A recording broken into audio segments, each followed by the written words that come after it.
line. Hayes. Now the ball pops loose, and Maple Grove's going to have it. Right out in front, they score.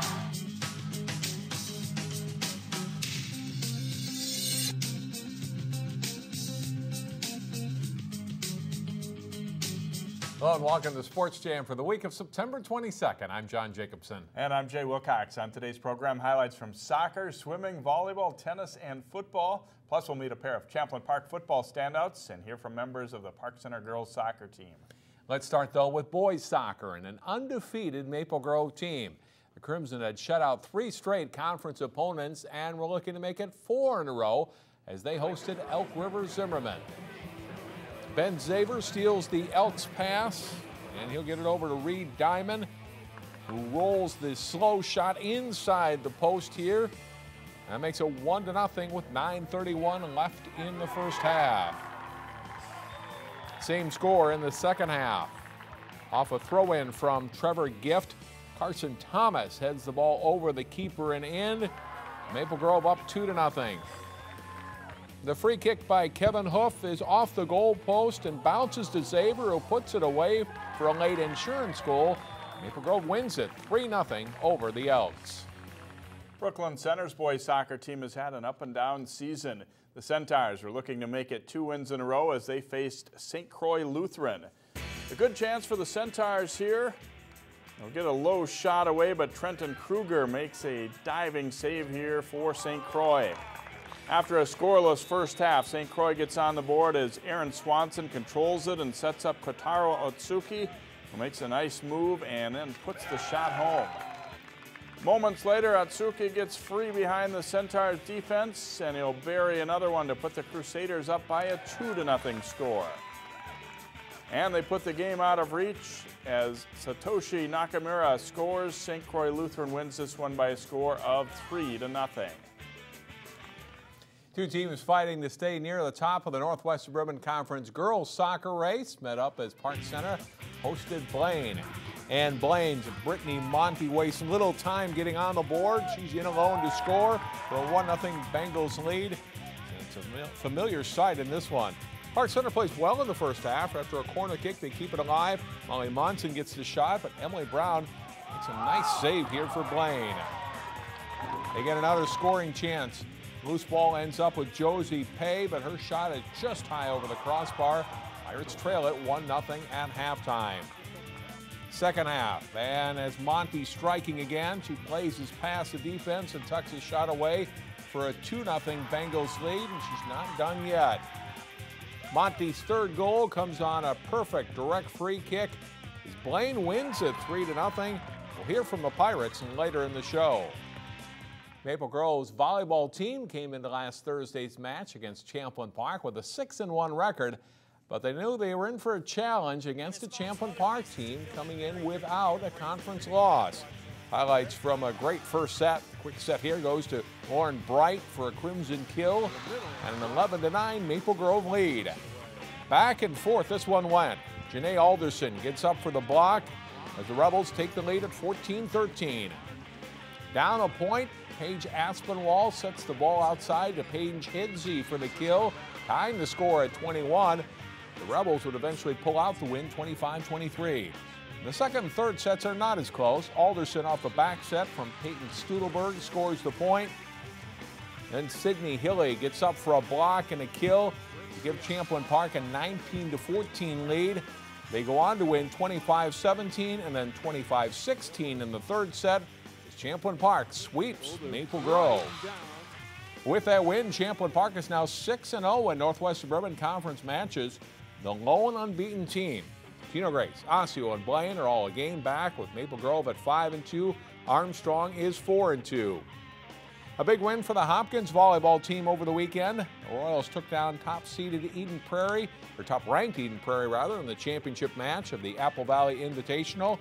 Greta Werner had 12 kills for the Royals in the final. Hopkins had defeated Chaska, another highly ranked team, in the semifinals. Playoff time is approaching in girls tennis. A pair of teams in Section 5AA met up as Maple Grove visited Champlin Park. At one singles, Rachel Ellingson in the near court for Maple Grove. A nice drop shot will set up the volley winner for her. Ellingson leaves this shot a little short, and Champlain Park's Jesse Kelly rips a forehand winner.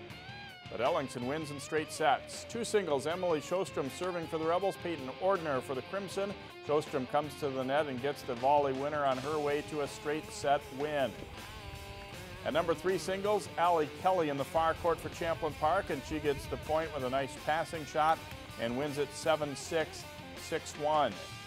Number 1 doubles is a good battle. Sam Conzit serving for Champlain Park and sets up an overhead winner for Danielle Wolf, and they win the first set. But Kayla Berry and Sam Welch come back for Maple Grove. Welch jumps on the second serve, setting up the smash winner for Berry. They go on to win 4-6, 6-3, 6-2, but Champlain Park wins the match 5-2. Breck versus Blake is a great rivalry in many sports, including tennis. Those teams met last week in Golden Valley.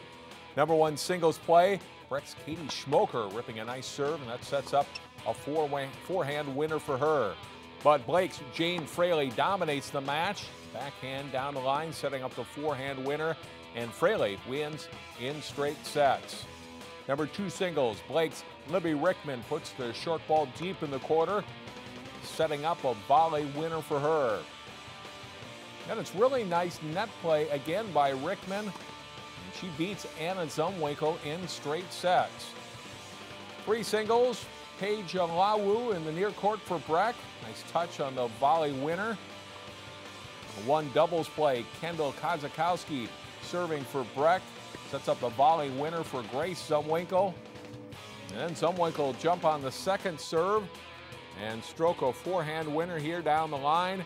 Mustangs win at number 1 doubles 6-2, 7-5, but they ultimately lose to Blake 5-2. Many local cross-country teams hit the trails and golf courses for big meets over the weekend. The Armstrong boys finished second in the Class 4A standings at the Malacca Mega Meet behind champion White Bear Lake. Rogers tied for 11th with the Tino Grace, Maple Grove, and Osseo 15, 16, and 17. Eastridge wins the Class 4A girls title ahead of Bemidji and Moorhead. The Tino Grace is 6th, Wayzata 7th, Maple Grove 9th, Armstrong 11th, and Champlain Park 17th. The Wayzata boys raced at the Apple Valley Invitational, and they placed 3rd behind Eden Prairie and St. Michael Albertville. Lakeville North is 4th, and Waseca 5th. And John, the Griak Invitational this coming Saturday. Always a big meet at the University of Minnesota's Les Bolstead Golf Course, and we'll have some local teams entered there. Still to come on Sports Jam, highlights from a busy weekend of prep football, including the first win for one local team in 2 seasons.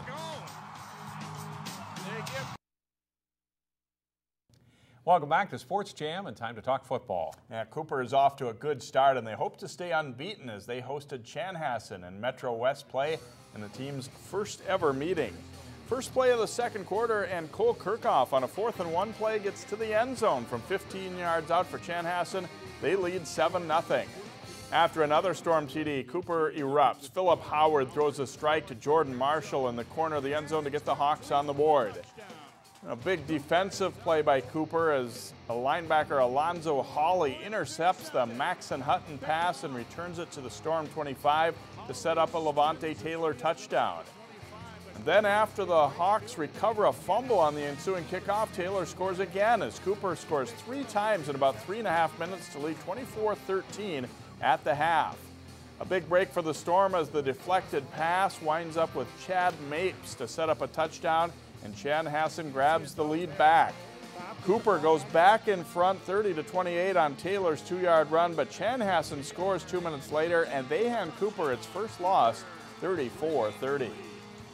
Maple Grove was also looking to improve to 4-0 on the season. They played host at Champlain Park in Northwest Suburban Conference play. Rebels marched right down the field on their opening drive and capped with a 2-yard touchdown pass. Harrison Jones to Scott Bowe on 4th down for the quick lead. Maple Grove answers as Clark Winicky zips in from 8 yards out, and it's a 7-7 game. Crimson defense gets into the act. Grant Hemsey with the sack, and forced fumble gives Maple Grove the ball on the Champlain Park 12, and it sets up another score. Then in the second quarter, Winicky jukes his way in from 10 yards out, and it's 21-7 Maple Grove at halftime. Third quarter, following a botched punt by Maple Grove, Jones and Bowe hook up again on a 14-yard strike for the Rebels. but it's all MG from there. Brad Davison is well protected, slings it to Sam Franta, who fights his way down to the 3-yard line. The Crimson would score 2 plays later. And then Lucas Burrington seals it for Maple Grove with the interception and a 60-yard race the other way to the end zone for a touchdown. Maple Grove wins 43-14 to move to 4-0. They face Totino Grace on Friday. Also in the Northwest Suburban, Osseo hosted Spring Lake Park. First quarter, and Prince Crua takes the handoff, sweeps around left end. He goes 30 yards for a touchdown for his second score of the night, and it's 14-0 Orioles. But the Panthers answer right back. Derek Selway to his big tight end, Ryan Amundsen, 14 yards for a touchdown. It's 14-7. Second quarter, Osseo hits on another big play. Malik Gallard hitting a wide-open Kadri Basari in stride. Basari goes 70 yards for a touchdown. The Orioles lead at 27-7. And they add one more score before halftime. Justin Ikio runs it in from 2 yards out. Orioles up 34-7 at the half. A huge third quarter play puts the game away. Crua almost gets tackled in his own end zone, but instead gets outside, and watch him go. Crua goes 99 yards to the Spring Lake Park end zone for a touchdown. He rushes for nearly 300 yards on the night as the Orioles win big 47-13. In a game of 3-0 teams, Elk River cruised past Park Center 42-30. The Elks led the Pirates 42-7 at the half while racking up over 300 yards rushing. Monty Hooker caught 2 touchdown passes in a losing cause. It was Park Center's first game against a Northwest Suburban Conference team this season. Well, it didn't draw the attention of Matt Lombardi's return to Wayzata with his Maple Grove squad, but a former Armstrong football coach led his new team against his old team on Friday. Ryan Bartlett and White Bear Lake coming to Plymouth for the Falcons' homecoming. After a Bears field goal, bruising running back Thomas Barber gets good blocking up front and goes in for the touchdown, and Armstrong takes a 6-3 lead. Jack Negan looking for his first win as Falcons coach, and he gets a huge play here as Dexter Betts catches the pass from Collis Barber over the middle, and he's quickly in the clear. The Bears won't catch Betts as he dashes 96 yards for the touchdown in the second quarter. Armstrong goes up 12-3 after again missing the conversion. With White Bear Lake driving late in the first half, Barber makes a diving interception, the first of 2 for him. It's 12-3 Falcons at halftime. After a 30-minute lightning delay, play resumes, and the Falcons' defense continues to shine. Angelo Damiani picks off the pass, one of 4 interceptions for their D. And they seal it up on 4th down as Nathan Olkey finds True Thompson, who hangs on for the score. Armstrong breaks a 16-game losing streak with an 18-3 win. Feels good, man. All the hard work played off, man. You got to keep working. Hard work do pay off. That's all I got to say. Just got to keep it. It felt so good just to win homecoming. Congratulations to the Falcons. Well, like all teams who played a 0-week game, Providence Academy got a bye week during the regular season. The Lions were coming off that bye as they headed back into IMAC conference play. Unbeaten Providence headed to Blake to take on the 1-2 Bears. And Blake gets a heavy dose of Ryan Richardson in this game. The Lions senior running back scores from 4 yards out, less than 4 minutes into the game. Providence is strong defensively this night, too. Nick Kramer throws down Bears quarterback Jack Moe for a 7-yard loss. Richardson gets another rushing TD early in the second quarter. His 2-yard touchdown makes it 13-0 Lions. He finishes the night with 170 yards rushing. Next drive, and Henry Van Dellen, play action, dumps the screen pass off to Richardson and gets a couple of good blocks, but does a lot of this on his own, too. He goes 35 yards all the way down to the Blake 20, and he later scores his 3rd touchdown. And Blake's offense is shut down all night.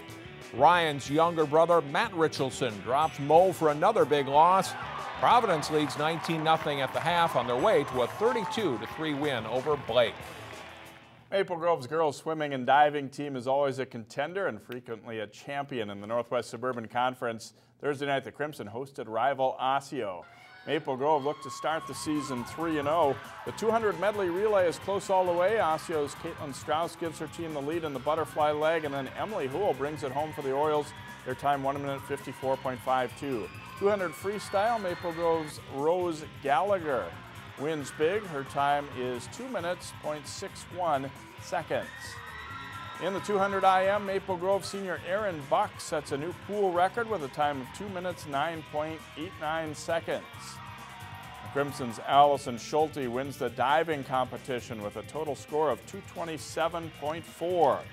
And in the 100 butterfly, Buck does it again. This time she sets pool and school record with a winning time of 57.99. Maple Grove wins the meet over Osseo 96-82. And Jay Wyzetta's top-ranked swimming and diving team beat number 2 Edina last week, 103-83 in a late conference meet. Big win for number 1 Wyzetta. That's right, and their medley relay team set a new pool record in that one as well. Next up, meet a duo that's excelling for the Champlin Park football team in our Sports Jam Spotlight. The Champlin Park football team is 2-2 so far, and the Rebels have shown flashes of being a very good team. And CP has 2 very good players on each side of the ball. Jason Melillo profiles Jack Darnell and Detrice Musumo in this week's Sports Jam Spotlight. Champlin Park's Jack Darnell has played all over the field for the Rebels. He has played tight end, he's played fullback, he's played offensive line, he's played guard for us. He plays a lot of different things. So, I mean, the changing on defense, yeah, he'll play whatever you want him to play. Just whatever's going to get us the win. This season, Darnell is back to playing defensive tackle, which might be his most natural position. And although his position has changed over the years, Darnell has always been a leader and one of the Rebels' hardest working players. The team rallies around him with him in the middle there. It's kind of the center point and the focal point of the defense is they have to try to handle him first, and then they get to let linebackers run free because they're putting 2-3 guys on him. Darnell is also a very good student, and next year will play football at North Dakota State University. The Bison are the premier program in the FCS, having won 3 straight national titles. They just have truly amazing coaches, and it's an amazing atmosphere. I mean, I just went up there this past week, and I was amazed at the fan support up there. And I mean, I had a few offers from other places, but they don't necessarily win as much as NDSU, and I'm a guy that likes to compete, and I love winning, so that was definitely a big choice. On the other side of the football, Champlin Park has a dynamic playmaker in Detrice Musumo. In Week 3, Musumo sparked the Rebels to a comeback win against Andover. He was catching the ball and doing some things like that he's been really working hard on, and that's been his focus because that hasn't always came easy for him. And so he's catching the ball and doing a much better job at that. Musumo is only 5'7", but he plays with no fear and tries to use his diminutive stature as an advantage. I focus on the things that the big guys lack. So I kind of focus on the things that can make me be a successful running back, and that's what I really key on. Tackling, you want to get low when you tackle someone, but if I'm lower than you are and I get low, I have the advantage on that, and I also have strength to back up my size. Inconsistency has hindered Champlin Park this season, but Jack Darnell and Detrice Musumo know that if the Rebels can become a 4-quarter team, they'll be tough to beat. We're working hard every practice. We push each other, and it's definitely something that's going to carry our team deep in the season. Jason Melillo, 12 Sports. Jack Darnell suffered a broken ankle in Friday night's loss to Maple Grove, and he'll have surgery this week. Rebels travel to Elk River Friday before coming home to face Irondale October 3rd for homecoming. Sports Jam continues in a moment as Jay talks soccer with the Park Center girls. Welcome back to Sports Jam. It's been a good season for the Park Center girls soccer team as we wind down toward the end of the regular season. We are joined by a couple of their captains and also their head coach, Raul Garcia, and starting with Sarah Dunphy. And I know you're coming off a loss as we talked to you here tonight against Blaine, but you guys have faced a lot of good teams, built a good record. You know, has it been a fun season so far overall? Yeah, it's definitely been probably the funnest season I've had this year. We're 8-3 now, and I'm just ready to make it more wins. Obviously, in your conference, you're playing almost exclusively Class AA teams, and do you learn from those losses? I mean, even though it's not fun to get beat, to go up against those kind of teams has to help, doesn't it? Yeah, I definitely think we learn from our losses. We know how to figure it out, and I think playing the AA teams definitely helps us like play tougher competition so we can play better in the single A teams.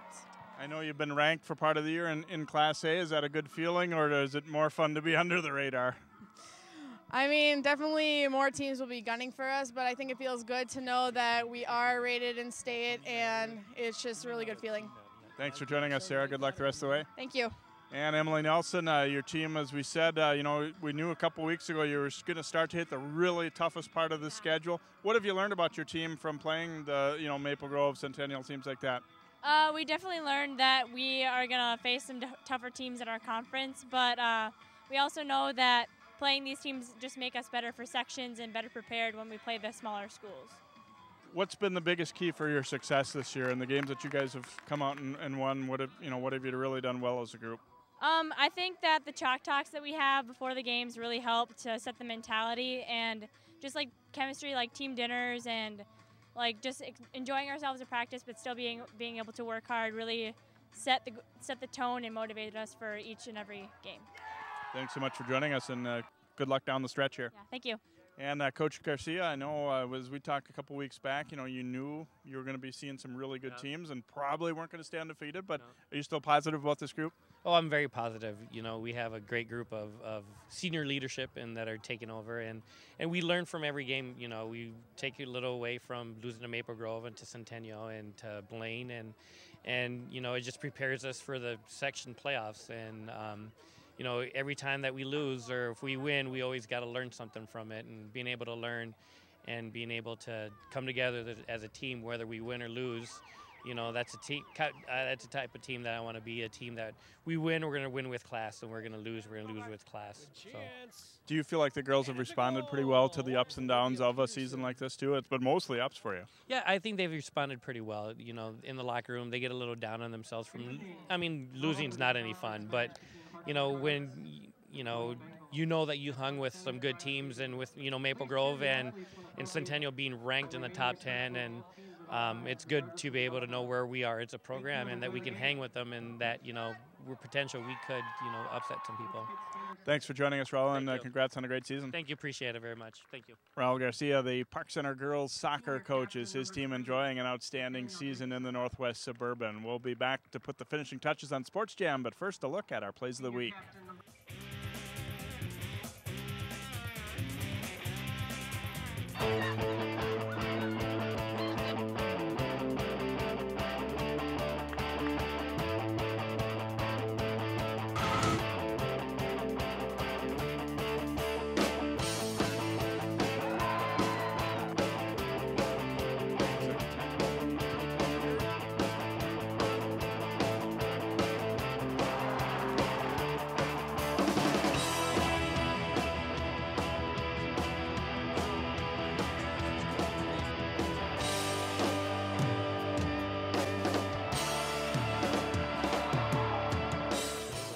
To save. Now chance for Whites and a shot away and a goal. Looking to quickly get a counter going. Nice counter. Turek with the return pass in alone, the shot and a goal. Yeah.